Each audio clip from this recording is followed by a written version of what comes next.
previewing the 2024-25 NHL season with Tony, Gav, Tyson Cole, aka Spittin Picklets.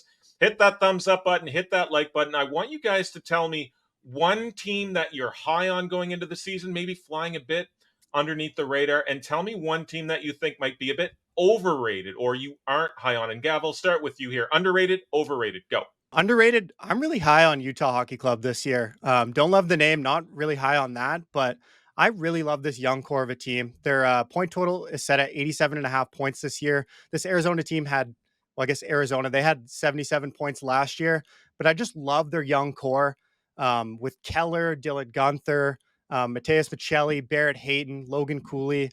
The list goes on. They look really solid. They also added John Marino and Mikhail Sergachev. Mikhail Sergachev could easily be a very solid number one defenseman. He was kind of hidden in the shadows a bit in Tampa, but I think that's a huge addition there. And then I don't know if you guys saw, but if you saw the preseason game tonight, I know preseason overreactions, but that building, the Delta Center, looked absolutely electric. So I'm really high on this team. Like, I think they have so much room to go or to grow. All these young guys have had an extra year of reps and experience training to get in. So I'm really high on them. I like them a lot this year.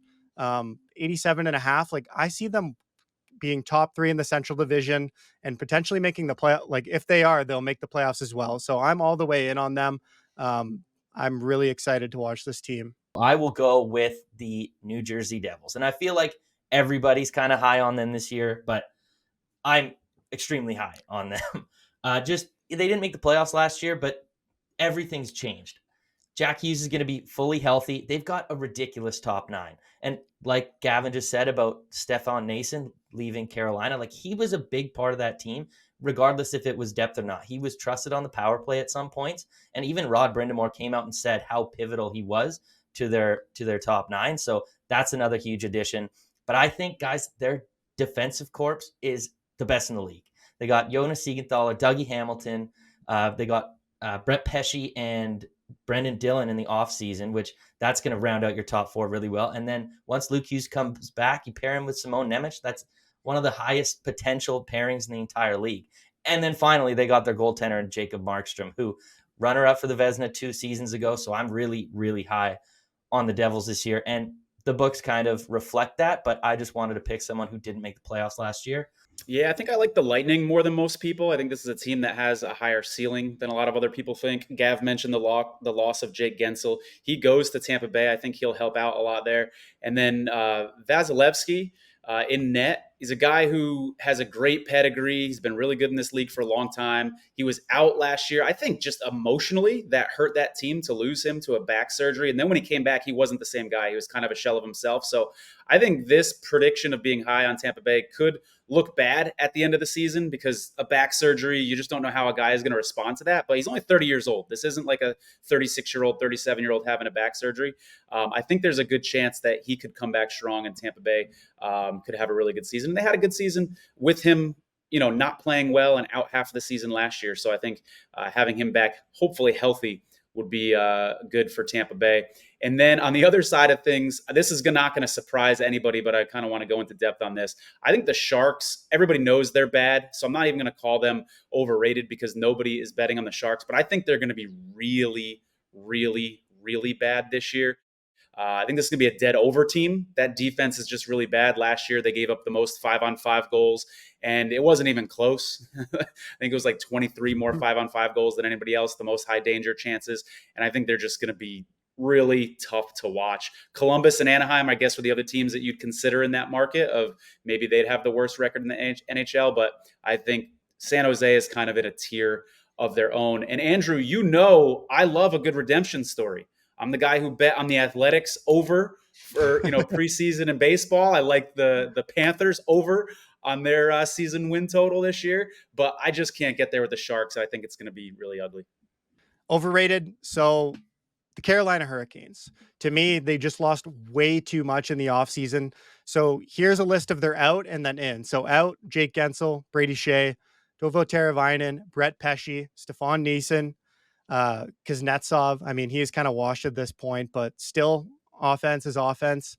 And then in Sean Walker, Gostis Bear, Jack Roslovic, William Carrier, and Tyson Yost. I really expect this team to be under 100 points at this point. Like if you look at Gensel and Teravainen alone, I know they didn't have Gensel for that much of the season last year, but that's potentially 65 goals that they're going to be missing out on. Teravainen had 25 last year.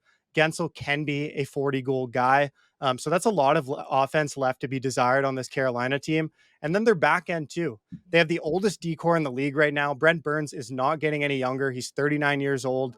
They have kind of questionable goaltending. I don't know what Kochetkov is going to be yet. He's had good flashes, but I'm not completely sold on him yet. Frederick Anderson, I know him all too well as a Leafs fan. We saw how inconsistent and just those flashback starts where he makes the saves that he shouldn't really, and then some go in that, he should have. So that's textbook Anderson there. And then they have Jesperi Kotkaniemi as their number 2 center right now. Just not deep at all. And this team has always been a team that everyone said, yeah, they're good, but they don't have the star power. They don't have the goal scoring to make a deep run. I think they could still be a playoff team, like upper echelon, 95, like 98 points, but I'm going to take the under 101 and a half points, minus 122 here. I just, with all those subtractions, I see them being, 5 or 6 wins less than they were last year. 111 points last year. I think that's just way too many addition or subtractions for them to, be one of those top teams, especially when you look in the Metro. The Capitals got better. New Jersey's going to be better again. So I just think like they're going to lose some wins naturally there. And then all the other things combined, they're still well coached. Don't get me wrong, but I think we'll see some regression in this team taking a step back. I'm going to go with Colorado Avalanche. If you look at their forward core, it is pretty bleak outside of the top line. You got Drouin, McKinnon, Rantanen, one of the best duos in hockey, but then they've got 2 prospects on their second line wing, and then just a bunch of bottom sixers in the bottom 6. They're not great. Doesn't scream, like I'm excited they're a contender. Obviously, they've gotten Nichushkin and Lehkonen and Landeskog, who are all expected to come back this year, but I mean, you never know with Nichushkin. He's been going through some stuff. He won't be back till around December. Landeskog, who even knows if he comes back? But I just don't love it. Their decor, obviously, with Cale Makar is going to be so good, but they didn't really round out their defense, like their bottom pairing, that well. They brought in Eric Brandstrom and Oliver Shillington, but they have a lot of offensive defensemen on this team. Cale Makar, Devon Sam Girard, Shillington, and Brandstrom. The only defensive defenseman they have is Josh Manson, and their defense got worse. I don't know if their offense is going to be enough to, carry them if they get scored on a lot, just only being McKinnon and Rantanen.